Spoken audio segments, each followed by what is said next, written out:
पिछले हेडिंग में हमने चर्चा किया था कि अगर अत्यंत छोटी दूरियों का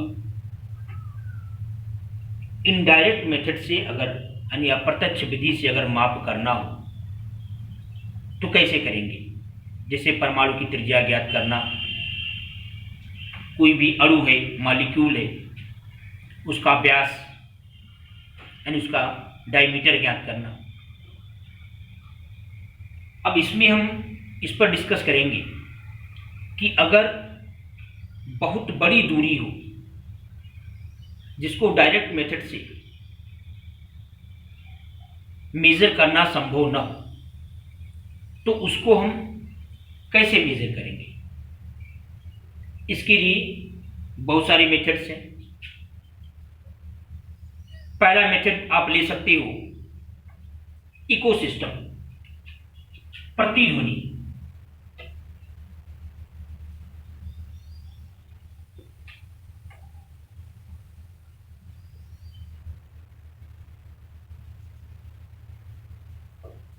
इकोसिस्टम में क्या करते हैं, जैसे मान लो कोई दूर पहाड़ी है, हमें उसकी दूरी ज्ञात करनी है, तो क्या करते हैं,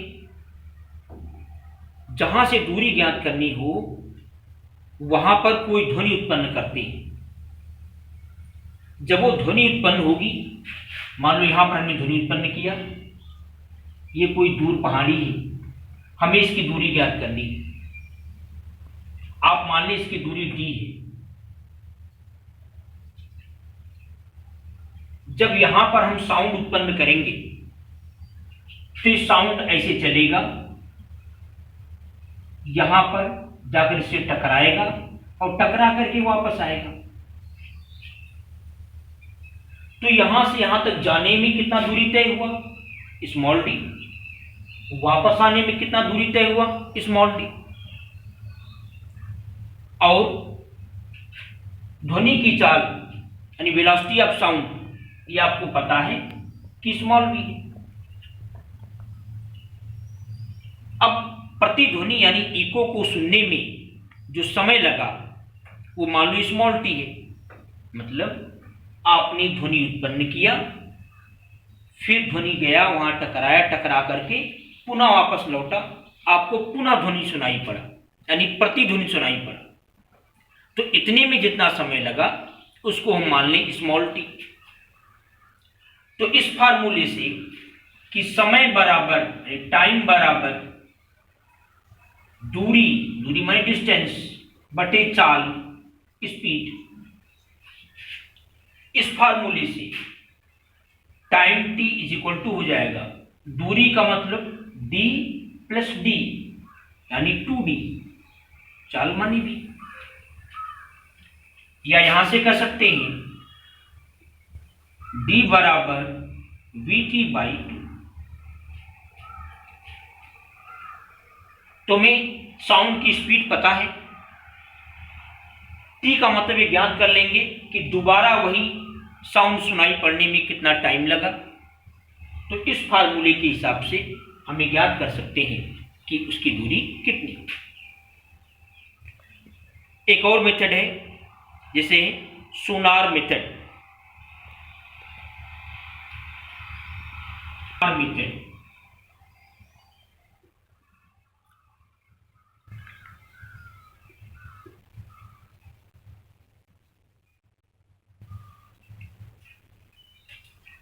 सोनार का फुल फॉर्म होता है sound of navigation and ranking. इस विधि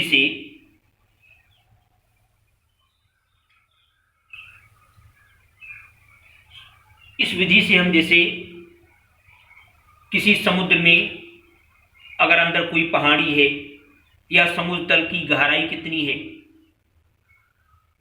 अगर ये ज्ञात करना हो तो हम इस विधि का प्रयोग करते हैं। इसमें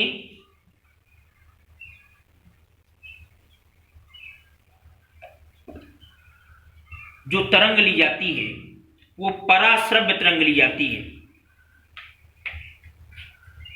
मतलब अल्ट्रासोनिक वेव ली जाती है। जैसे मान लो समुद्र तल की गहराई ज्ञात करनी है, तो समुद्र तल की गहराई ज्ञात करने के लिए क्या करेंगे, यहां से यानी जहाज पर से हम एक अल्ट्रा साउंड भेजेंगे नीचे की तली की ओर। ये पराध्वनि अल्ट्रासाउंड यहां पर जाएगी और यहां से टकरा करके वापस लौटेगी। मान लो अगर इसकी गहराई d है, तो इस तरंग को, इस वेव को जाने में और आने में जो टोटल दूरी तय किया करेगा वो कितना होगा, 2d। और यहां से तरंग भेजा गया फिर टकरा करके वापस लौटा, तो तरंग के जाने में, टकरा कर वापस लौटने में अगर लगा समय स्मॉल t है, और हमें ये पता होता है कि पानी में इस पराध्वनि की चाल कितनी होती है, तो इसी फार्मूले से हम ज्ञात कर सकते हैं, d बराबर vt/2 से ये ज्ञात कर सकते हैं कि उस समुद्र की तली कितने नीचे पर होगी। ऐसे एक और मेथड है लेजर विधि। लेजर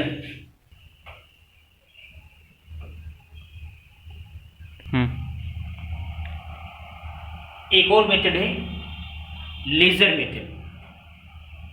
लेजर का फुल फॉर्म होता है light amplification by stimulated emission of radiation. ये जो लेजर होता है ये एक वर्णी यानी मोनोक्रोमेटिक और बहुत ही तीव्र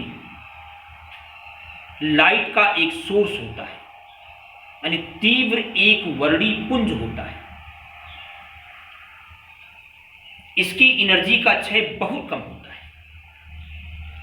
इसकी सहायता से कोई बहुत दूर स्थित वस्तु है, जैसे मान लो चंद्रमा की दूरी ज्ञात करनी है, तो क्या करते हैं, ये मान लो चंद्रमा है, यहां से हम लेजर रेस को भेजते हैं। ये लेजर रेस जहां से चलेगी, इससे टकराएगी, टकरा करके वापस आएगी।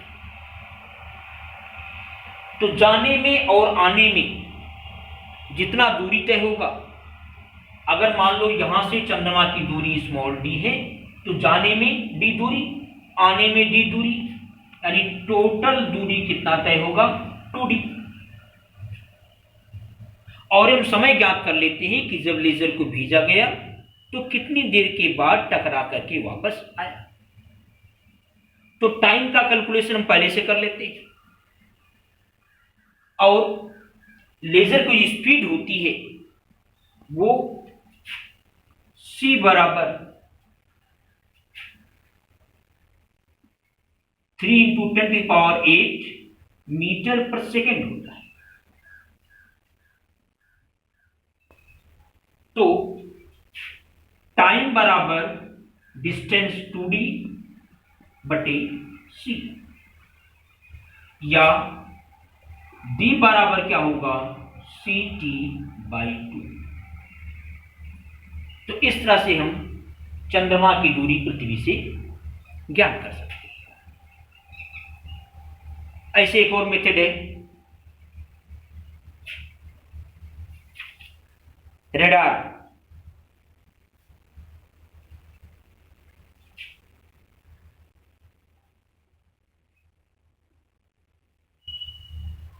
Radio detection and ragging.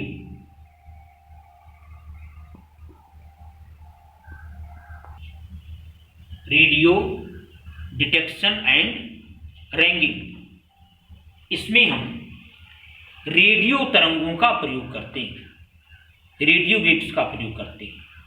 जो रेडियो वेव्स होती हैं इनकी फ्रीक्वेंसी कम होती है, वेवलेंथ यानी तरंग दैर्घ्य ज़्यादा होती है। एक यंत्र होता है मैग्नेट्रॉन, उस मैग्नेट्रॉन के द्वारा इसको उत्पन्न करते हैं। अब जैसे मान लो कोई दूर स्थित वस्तु है, मान लो कोई जहाज आ रहा है, उसकी दूरी ज्ञात करनी, तो इस रेडियो तरंगों को हम उसके ऊपर भेजते हैं और ये तरंगे जाती हैं और टकरा करके वापस लौटती हैं। तो जाने में और वापस आने में जितना टाइम मिलता है, लगता है, उस टाइम को हम नोट कर लेते हैं। अगर मान लो उस जहाज की यहां से दूरी स्मॉल डी है, तो जाने में और आने में तय की गई दूरी बराबर हो जाएगी 2d। और इस रेडियो तरंग की चाल वायु में पता होती है कि किस स्पीड से चलती है, तो इसी फार्मूले से हम फिर ज्ञात कर सकते हैं कि जो जहाज है वो कितनी दूरी पर है।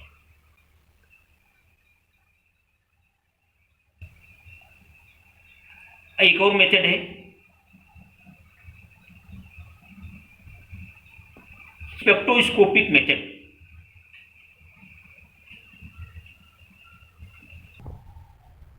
स्पेक्ट्रोस्कोपिक मेथड से, स्पेक्ट्रोस्कोपिक विधि से हम ऐसी वस्तुओं की दूरी ज्ञात करते हैं जो पृथ्वी से बहुत अधिक दूर हो, यानी जिसकी दूरी 100 प्रकाश वर्ष से अधिक हो, यानी 100 लाइट ईयर से भी अधिक हो। ऐसी वस्तुओं की दूरी हम ज्ञात करते हैं किस मेथड से? जैसे मान लो कोई तारा है जो बहुत दूर है, उसकी दूरी हमें ज्ञात करनी है। ये प्रकाश मिति के सिद्धांत यानी फोटोमेट्री के प्रिंसिपल पर आधारित है। यह सिद्धांत ये कहता है कि जो प्रकाश की तीव्रता है यानी इंटेंसिटी ऑफ लाइट, वो दूरी के वर्ग के विक्रमानुपाती होता है। मतलब डिस्टेंस के स्क्वायर के इनवर्सली प्रोपोर्शनल होता है।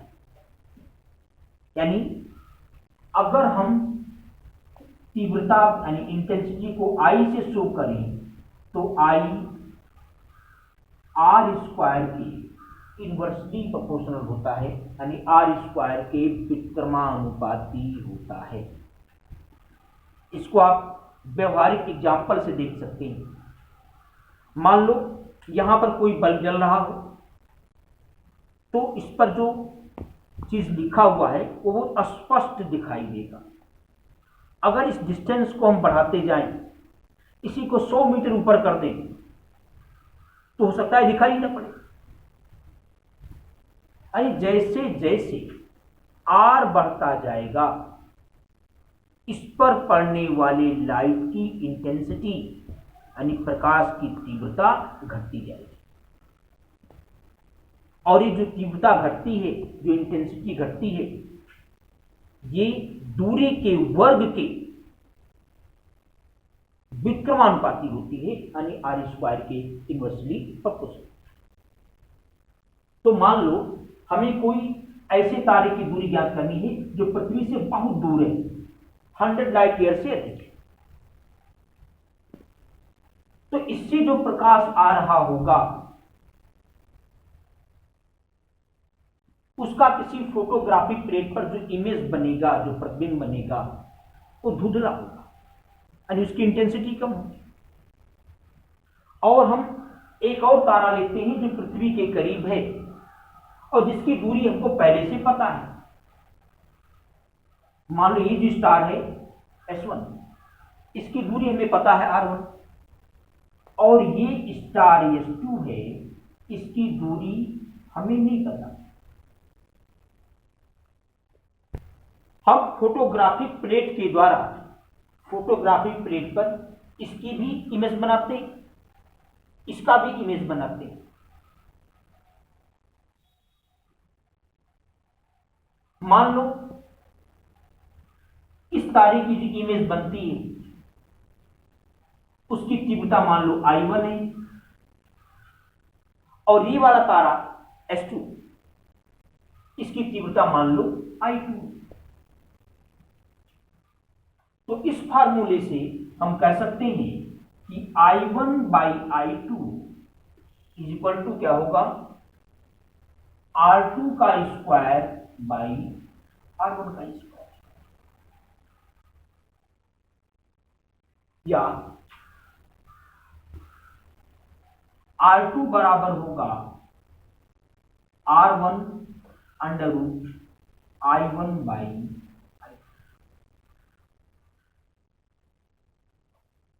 तो I1 I2 हमने ज्ञात कर लिया। फोटोग्राफिक प्लेट पर जो इमेज बन रहा है इन दोनों का, उसकी इंटेंसिटी I1 I2 हमको ज्ञात है, और इस S1 तारे की दूरी पहले से ज्ञात है।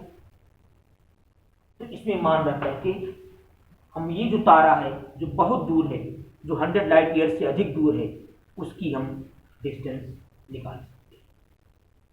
ये हो गया स्पेक्ट्रोस्कोपिक।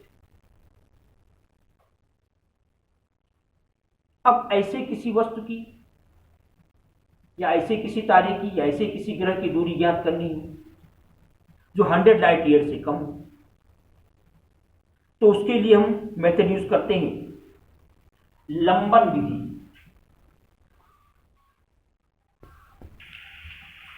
लंबन विधि यानी पैरालैक्स मेथड। इस विधि का प्रयोग तब करते हैं जब 100 प्रकाश वर्ष यानी 100 लाइट ईयर से कम दूरी पर कोई वस्तु हो, तो उसकी दूरी ज्ञात करने के लिए हम इस मेथड का यूज करते हैं। ये मेथड है क्या? ये मेथड ये कहता है कि आप मान लें कि यहां पर कोई पॉइंट है, ये बैकग्राउंड है, इस पर हमने एक पॉइंट ले लिया। आप ये कल्पना करें जैसे हम इस मार्कर को देख रहे हैं, एक बार बाईं आंख बंद करके देखें, एक बार दाईं आंख को बंद करके देखें, तो हमें देखते हैं कि जब एक बार बाईं आंख को बंद करते हैं केवल दाईं आंख से देखते हैं, एक बार दाईं आंख को बंद करके बाईं आंख से देखते हैं, तो इसकी पोजीशन इस पॉइंट के रिस्पेक्ट में, इस पॉइंट के सापेक्ष चेंज होता है। ये एक आंख को बंद करेंगे तो मान लो इसके बीच की दूरी कुछ इतना दिखाई पड़ रहा है, अब इसको बंद करेंगे, इससे देखेंगे तो दूरी या तो घट जाएगी या तो बढ़ जाएगी। यानी किसी भी वस्तु की जो पोजीशन है वो किसी पृष्ठभूमि यानी किसी बैकग्राउंड पर स्थित किसी पॉइंट के सापेक्ष अलग अलग बिंदुओं से देखने पर चेंज हो जाती है।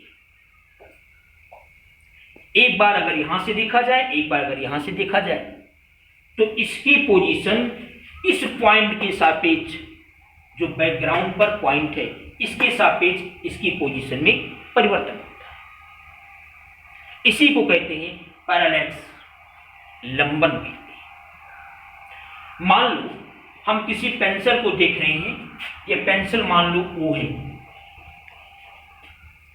एक बार हमने लेफ्ट वाली आंख से देखा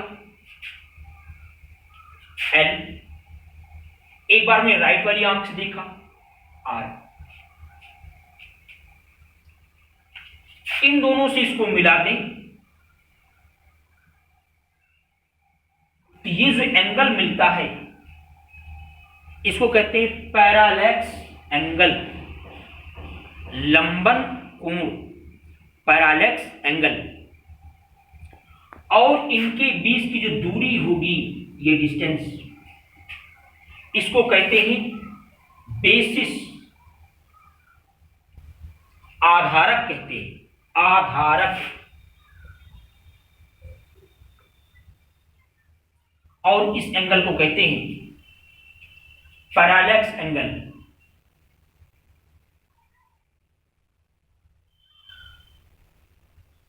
लंबन कोण कहते हैं।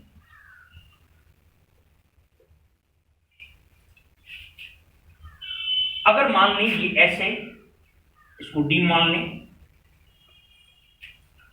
अगर डी बहुत छोटा हो यस की तुलना में, तो हम ये मान सकते हैं इस फार्मूले से कि कोण यानी एंगल बराबर होता है चाप, चाप मतलब आर्क बटे त्रिज्या मतलब रेडियस। अगर ये बहुत बड़ा हो इसकी तुलना में, तो हम इसको आर्क ले या सीधी रेखा ले यानी चाप ले या सीधे ले, इसमें बहुत अंतर नहीं आएगा।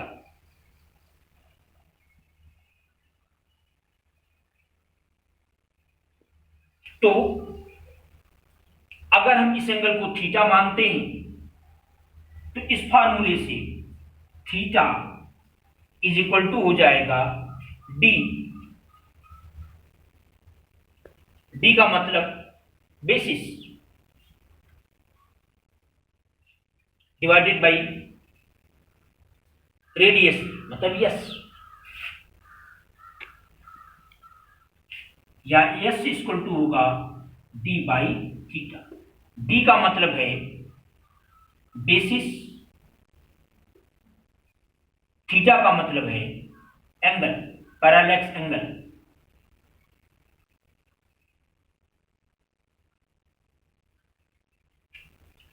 यानी आधारक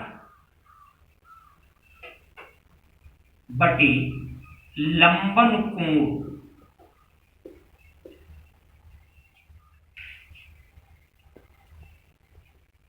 तो इस मेथड से हम ये ज्ञात कर सकते हैं कि इस वस्तु की जो दूर स्थित है उसकी यहां से दूरी कितनी है। अब इस पैरालैक्स मेथड पर यानी लंबन विधि पर एक एग्जाम्पल नेक्स्ट वीडियो में आपको समझाएंगे।